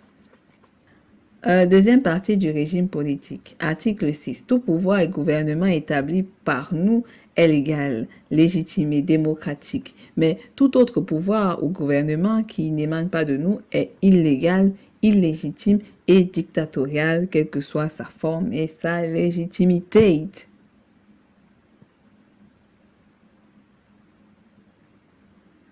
Tout pouvoir et gouvernement établi par nous est légal, légitime et démocratique. Des mots qui font rêver. Mais tout pouvoir que eux, les maîtres, n'ont pas choisi est illégal, illégitime et dictatorial. Quelle que soit sa forme et sa légitimité, peu importe que le représentant soit mis de façon légitime ou pas. Tant qu'il n'a pas été validé par la leucodermie, donc ce qu'on appelle vulgairement la validation blanche, tant qu'il n'a pas été validé par eux, alors c'est totalement inconnu. C'est un régime du mal, c'est le dictateur, c'est le démon. On peut facilement rapprocher ça avec des visions religionnaires et ça peut notamment être pris comme moyen de déstabiliser un peuple et de faire en sorte, vu que nous sommes devenus de bons chrétiens musulmans et hébreux, juifs, noirs, tout ce que vous voulez, on peut facilement retourner ça comme ça et expliquer que c'est le diable qui est à l'origine de cela et ça va amener la colère de noirs qui vont se dire on veut chasser le dictateur, on veut chasser le dictateur. Pantins que nous sommes, nous allons effectivement tomber dans le même piège encore et encore. Donc effectivement, c'est toujours le contrôle, c'est la définition de l'impérialiste, la mission civilisatrice, c'est le leucodème qui doit choisir, c'est lui qui doit gouverner, etc. La même chose. Il y a vraiment une envie de dominer la peur. Allons-y vite. Article numéro 7. Tout pouvoir qui oppose la moindre résistance à nos injonctions perd par le fait de même sa légalité, sa légitimité et sa crédibilité. Il doit disparaître. Tout pouvoir qui oppose la moindre résistance. Donc, il ne doit absolument avoir aucune résistance. Lorsque le maître dit A, tout le monde doit dire A. Si les gens osent dire B, alors qu'il n'a pas dit B, alors ce système, ce régime politique doit disparaître parce qu'il n'a pas été autorisé, légalisé, dit, prononcé par le maître. Le contrôle. Partie 3 des traités et des accords. Article 8. On ne négocie pas les accords, les contrats avec les pays du tiers-monde. On leur impose ce qu'on veut et ils subissent notre volonté. Ça est quand même bizarre. Véritablement, ont-ils écrit ça? C'est quand même un peu fort. Mais comme il paraît que ce sont des accords secrets, donc peut-être qu'entre eux, oui, ils les ont écrits, mais pour dire vrai, quel Milanodème allait s'opposer à ça, sachant qu'on était déjà à cette époque très bien soumis, donc qui allait s'opposer à cela? Voilà. On ne négocie pas les accords et les contrats avec les pays du tiers-monde. On ne parle pas avec les peuplades. Ils sont des peuplades, des sauvages, des non-civilisés. Ils ne comprennent rien à rien. Ils ne sont pas rationnels. Donc, des rationnels n'ont rien à dire. C'est à nous d'imposer. C'est notre volonté. Nous sommes les êtres élus du Créateur, du Christ notamment. Et même dans le ciel comme sur la terre, il y aura une séparation entre nous. Avait dit qui? Qui d'après vous? Si vous vous rappelez, Alan Burns. Donc, on ne discute pas avec les pauvres dont on aime l'argent. Article numéro 9. Tout accord conclu avec un autre pays où une négociation sans notre aval est nulle et de nul effet. Vous avez suivi que la conférence de Malte qui s'était passée avant celle de Yalta avec Churchill et Delano Roosevelt avait pour but de contrecarrer effectivement la vision de Staline. Donc, qu'est-ce que ça veut dire? Donc, si Staline effectivement avait ses projets, parce que lui aussi il a fait ses conférences de son côté, chacun fait de son côté, et donc, effectivement, il devait trouver un moyen de faire en sorte que, durant cette conférence, de trouver des moyens pour faire en sorte que, par exemple, si un pays mélanoderme veut essayer de trouver appui sur un autre pays qui est en opposé de la vision occidentale, effectivement, il devait tout faire pour empêcher que ces pays puissent former un bloc ou des trucs alliés comme vous le voulez, etc. Donc, effectivement, c'est ce que vous observez même toujours aujourd'hui avec ces histoires de Wagner dont on essaie toujours de savoir qui est Wagner, effectivement. Donc, c'est impossible pour des tiers-mondistes, pour des gens du tiers-monde, pour des pauvres, pour des misérables, en fait, de, effectivement, trouver une négociation ou d'avoir des alliés, parce que cela ne servira à rien, c'est de nul effet. Vous voyez comme Florence parle d'une façon aussi puante que, effectivement, la puanteur. Tout cela est relié parce que, effectivement, ils ne veulent absolument pas que les mélanodermes s'en sortent, l'Afrique s'en sorte, les pays du tiers-monde s'en sortent. Ils ne veulent pas. Mais on s'en fout s'ils ne veulent pas. J'ai envie de dire, on s'en contrebalance de nos jours. C'est l'effet de l'ère du Verseau. Je vais devoir m'arrêter ici. Je voulais tout finir, mais je vais devoir m'arrêter parce que nous allons faire plus d'1 heure. Je trouve que c'est un peu problématique. Gardez ces idées en tête. Misérabilité, contrôle, peur et faiblesse mentale.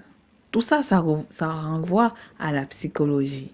Ça renvoie à un combat psychologique. Le combat du noir, c'est un combat psychologique. C'est d'abord l'honnêteté pour lui-même, en lui-même. C'est pour ça que je vous dis, des métisseurs ne peuvent pas nous aider. Dans ce combat, ils ne pourront pas nous aider. Je ne mens pas, mais c'est vrai. Un métisseur pourra-t-il vous aider dans ce combat? Il ne faut pas se mentir. Non. Non.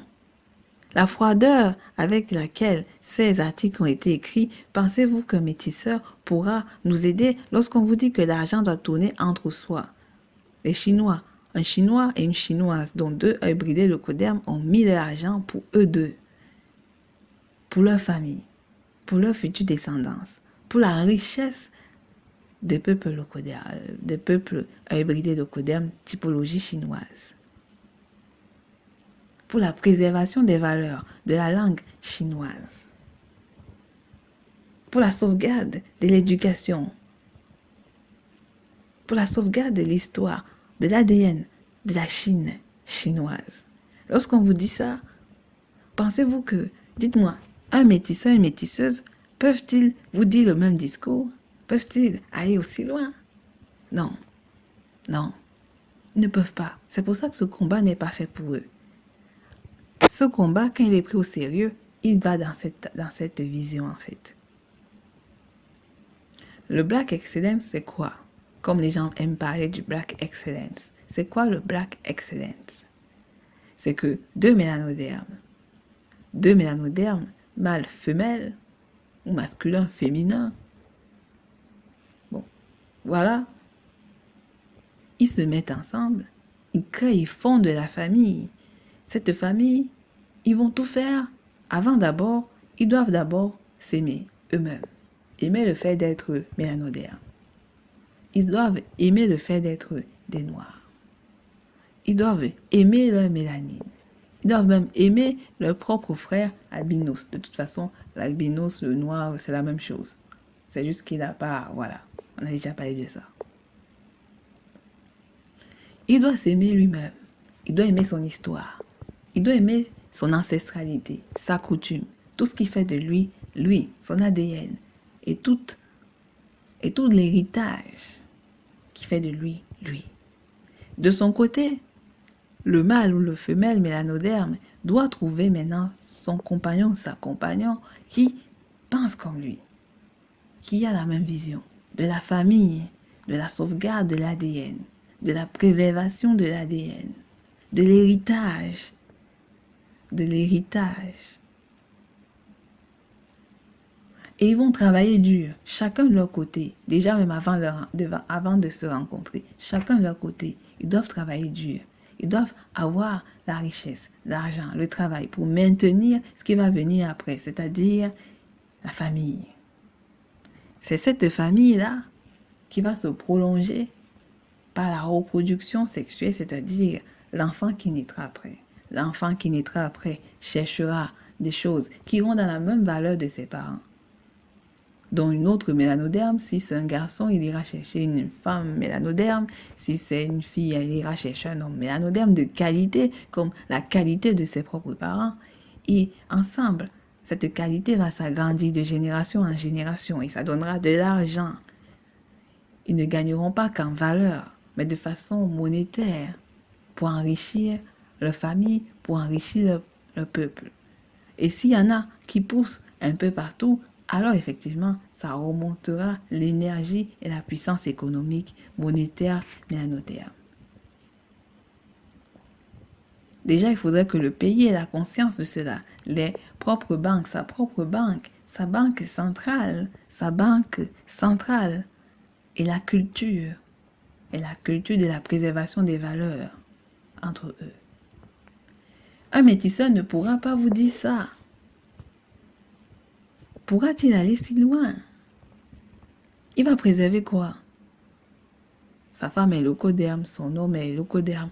Qu'est-ce qu'ils vont vous dire? Non, soyons quand même sérieux. Soyons sérieux. Qu'est-ce qu'ils vont vous dire? Qu'est-ce qu'ils vont vous dire? Soyons sérieux. Qu'est-ce qu'ils vont vous dire? Quand-ils préserver? On ne sait pas ce que l'enfant métis va devenir. Est-ce qu'il ira chercher un locoderme? Ça veut dire on arrête là, c'est fini la lignée mélanodermique. Ira-t-il chercher un noir? On ne sait pas. Peut-être qu'il va faire bateau avec le noir. On ne sait pas. C'est quoi leur avenir? Iront-ils s'enrichir chez qui? Chez qui en fait? On ne parle jamais de ça. D'argent, de confiance, d'héritage, de valeurs, d'histoire, de géographie, de groupe, de famille. Jamais. On saute les étapes. Et pourtant, c'est lié à l'impérialisme. C'est lié au contrôle. C'est lié au contrôle. Je vous ai dit que l'Occident a peur. Elle a peur. Mais il n'y a pas que l'Occident qui a peur. Les pays arabes ont peur. Puisqu'on a eu 15 siècles d'esclavage arabo-musulman qui ne s'est pas fait d'une façon si simple. Ça s'est fait à long terme parce que, effectivement, c'était difficile de soumettre les peuples. C'est pas l'ensauvagisement sauvage, bon, il n'y a pas de meilleur mot, qu'effectivement, ils ont pu dociliser le mélanoderme, apprivoiser, comme ils aiment dire. Et donc, l'Europe a facilement pu prendre le reste de ce que les Arabes avaient déjà fait. Et les Chinois ne viennent que continuer cela. Pensez-vous qu'un métisseur, une métisseuse peut aller aussi loin dans la pensée? Le pensez-vous? Le pensez-vous? Sinon, c'est juste pour qu'on soit un peu clair dans ce qu'on est en train de dire. Et vous pensez que moi-même qui fais cette podcast channel, vous pensez réellement que vous pouvez partager ce type de chaîne? Réellement? Bon, on va s'arrêter aujourd'hui. On s'arrête à l'article numéro 9. Je n'avais pas le temps avec toute l'histoire que je vous ai faite au départ. C'était un peu compliqué. Donc, on se reverra prochainement. Et je vais devoir mettre une petite pause pour mes recherches. Donc, on se reverra d'ici peu quand même.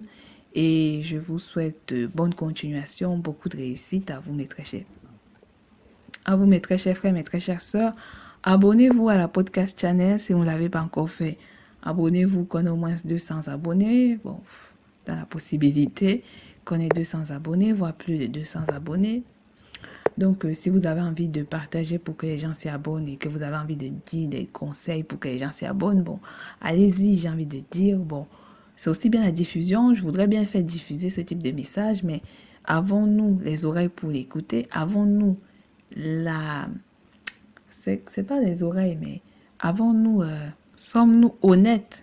Avons-nous l'honnêteté entre nous pour écouter ce que je viens de dire? Je ne sais pas. Je n'en sais rien. Donc, je vous remercie et Bibala.